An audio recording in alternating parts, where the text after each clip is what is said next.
Hi, it's story time again. Are you ready for another tale? Wonderful. Well, if you just settle down, close your eyes and listen, and then I shall read for you The Beauty in the Mist. There lived far away to the westward a king and queen who had 7 daughters. 6 of them were the most charming princesses in the world, but the 7th and youngest was so very plain that her friends were ashamed of her and kept her always out of sight. The poor thing, in comparison with her beautiful sisters, seemed almost hideous, which she really was not. However, her skin was red and very coarse. Her large grey eyes were lustreless and dull, and there was no such thing as training her harsh black hair into curls or parting it smoothly on her forehead. Klumer, for that was her name, would not have cared so much for her lack of beauty if it had not been the cause of her sisters treating her very ill, and it really was hard that they would not even allow her to play with them when by themselves, or to remain in their company because she did not look as well as they. A misfortune that was none of her fault, and which she would have been far more rejoiced than they to have remedied, if she could have done so. Her father and mother, too, were so affected by her want of beauty in their feelings and conduct towards her as to be cold and neglectful of her, who had never disobeyed their commands, and who was ever ready to do a kindness to them, or to the sisters, who so heartily despised her. But the king and queen were weak and silly people, who thought of little else than making a show in the world, and above all things they desired that their daughters might make splendid matches, and gain by their good looks husbands among the wealthy princes of the neighbouring states, and thus increase their own power and importance, as well as establish their children according to their liking. As Klumer grew older, she made herself friends of the inferiors in her father's palace, by being generous and forbearing towards them. The very animals loved her, and she spent her life happily enough when she was not in the way of her parents and sisters, who never thought of her except as of a vexation that they could not well rid themselves of. So they would try to keep her out of their minds as much as possible. Once, as the older sisters were all at play in the park, and Klumer was hidden among the bushes as usual, looking at them, a little old lady, very meanly dressed, came by that way. She was ill-formed, and so lame she was forced to go upon crutches. She came hobbling along upon the path, and stumbling, dropped first one crutch and then the other. One of the princesses darted forward and caught up the crutch, which the poor old thing supposed she was going to have to present to her, but instead the ill-mannered child ran off with them, and began mimicking the old lady by limping and hobbling around, to the great amusement of the other sisters, who followed her, shrieking with laughter over a hill out of sight. The old woman called after them in piteous tones, but they heeded her not in the least, only mocking her cry.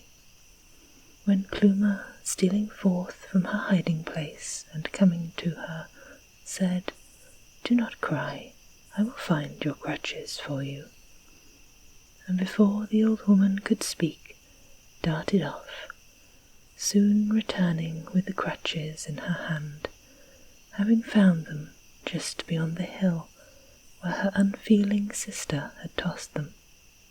Klumer then assisted the old woman to rise and walk, the poor creature all the while thanking her, and when they reached the road together and Klumer was going back, she turned and said, "Little lady, although you are not handsome, you are very good.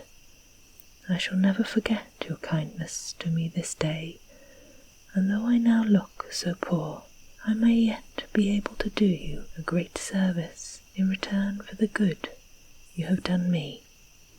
Remember." She then went on, leaving poor Klumer half laughing at the thought of such a miserable old woman as that ever having it in her power to benefit the king's daughter.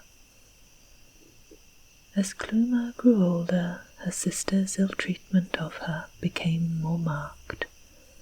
They made her perform the most menial offices for them, and then ridiculed her awkwardness and her blunders, not heeding the pains that she took to please them. One after another they were sought in marriage by grand princes, and left their father's kingdom for that of their husbands, till at last 5 of them had gone, and only one, the next older than Klumer, named Cerulia, the most beautiful of all, was left at home. This did not render Klumer's position any the less trying. Cerulia was the most lovely, it is true, but also the most ill-natured and exacting of the sisters, and being so much by herself, she had no other means of passing away her leisure than by plaguing and tormenting poor Klumer almost out of her life, so that at last, and no wonder, Klumer's patience was so severely tried that she sometimes retorted in anger, and became in danger of adding a disagreeable temper to a forbidding countenance. As the parents of Klumer had married their 5 eldest daughters so much to their satisfaction, and had no hope of being able to dispose of Klumer at all, they determined that their 6th and last marriageable daughter, in the Princess Cerulia, as she passed the rest in the elegance of her person, should as far outshine them in the magnificence of her settlement. Therefore they refused the offers made by persons of wealth and high station near home, and the father himself commissioned one of his ministers to go to a country far to the east, where dwelt an opulent king called Haida, who had an only son, Prince Talion, who was heir to the finest kingdom in the world, and to make proposals to the king to the effect that his son, Prince Talion, should wed the Princess Cerulia. He went and returned in due time, bringing the consent of King Haida, and wonderful accounts of his riches, and of the generosity of the young prince. One night, shortly after this, a fearful storm arose. The castle stood on an eminence commanding a view of the sea, and amid the lightnings and the tempest a ship was seen tossing to and fro, till at last it was dashed to pieces on the rocks. Then the shrieks and the cries of the victims were most terrible. Klumer could not endure the sight, but ran with a crowd of domestics to the strand, where the dead bodies were constantly being washed ashore. Among the rest was a youth, meanly clad, but of noble form and countenance, who seemed to Klumer to show some signs of life. She caused the men, therefore, to bear him to the castle, where they tried to restore him to consciousness. The domestics took off his wet garments and wrapped him in warm, dry flannels, and after a long time he breathed once more, and was able presently to take food and even to walk about. But he could see nothing, a blindness having fallen upon him. The whole charge of nursing him devolved upon Klumer and her servants, for as he was found in such mean attire, her parents thought him a person of low degree, and therefore cared little what became of him. And as they cared as little for Klumer and her occupation, she was left to spend her time with the stranger, to whom she became much attached.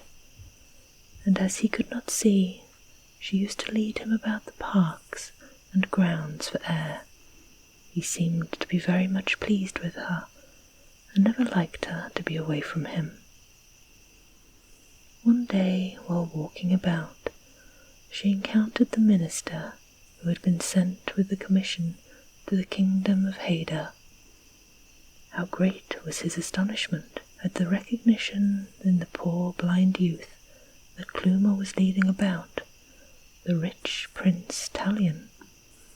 He went directly and reported his discovery to the king and queen, who were taken by surprise and were perfectly shocked to think he had been so neglected by all but Klumer.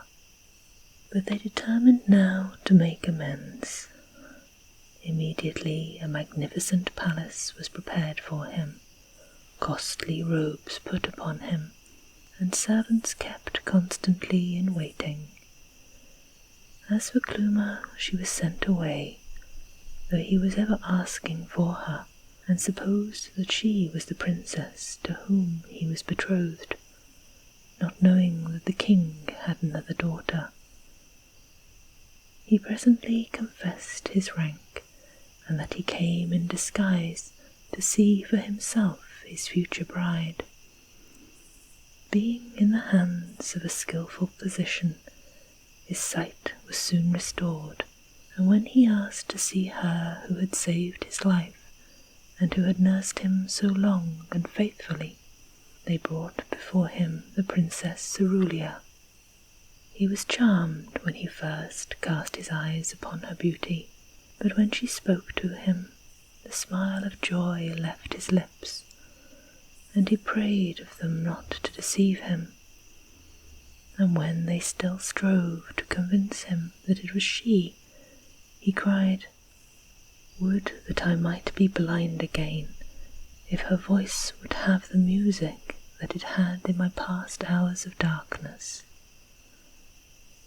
Poor Klumer was very much grieved when she learned who the youth really was, that she had been the means of restoring to life, and though she knew of his asking for her, she never once thought of presenting herself to him, for she was sure he only needed to see her coarse features to despise and hate her.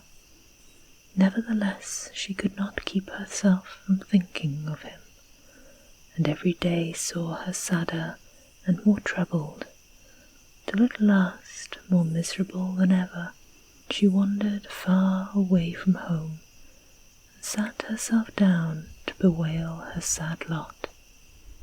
While she was weeping, she heard a step beside her, and a rustling, and on looking up, saw a little lady, dressed in a robe of spangled silk, all glittering with diamonds.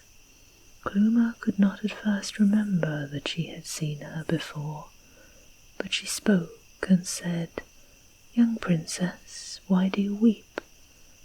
Have you forgotten the poor old lady to whom years ago you restored the crutches that your naughty sisters wilfully threw from her? She then told you that perhaps one day it would be in her power to requite you. She has remembered it, if you have not. And now, tell me, for I am the same person, what you need, and why you weep so bitterly, and I, who am an enchantress of great power, can perhaps fulfill your wishes." "Oh," said Klumer eagerly, "can you take away this red skin, these colourless eyes, this coarse black hair, and give me instead fairness like my sisters?" "I fear not," said the enchantress. "Then," said Klumer, "all that you can do for me will be in vain. I shall yet be hated for my ugliness," and wept more bitterly than ever. But the enchantress was so anxious to console poor Klumer that she kept on urging her, till Klumer finally told her everything about her sister's ill-treatment, of the young prince that she had saved, and of her great attachment to him, and of her grief in learning who he was. Also that she had been forbidden to see him or to speak to him, and that, if permitted, she should never dare to do so for fear that he would scorn her. The enchantress mused for a while, then suddenly recollecting herself, drew from her bosom a small box formed of diamonds, which she held up before Klumer, while she said, "I think I can dispel your grief, though I cannot change your countenance. In this box there is a mist, formed of the purest dew by morning's earliest beam. It is so light and transparent that it can scarce be seen, and yet it forms a medium of such intensity and power, the very ugliest features seen through it become softened and harmonized. But listen, only around the face and form of the most patient and amiable can it be held. The very slightest breath of anger or malicious passion will blow it away, never more to return." So saying, she opened the box, and out flew a light cloud that floated over the countenance and form of Klumer. The enchantress, holding up a mirror before her, revealed to her face, shining resplendent through the diamond fleece. She saw the mild light beaming from her eyes, the lips around which played a heavenly smile, and the hair meekly parted from the brow, pure as an angel's.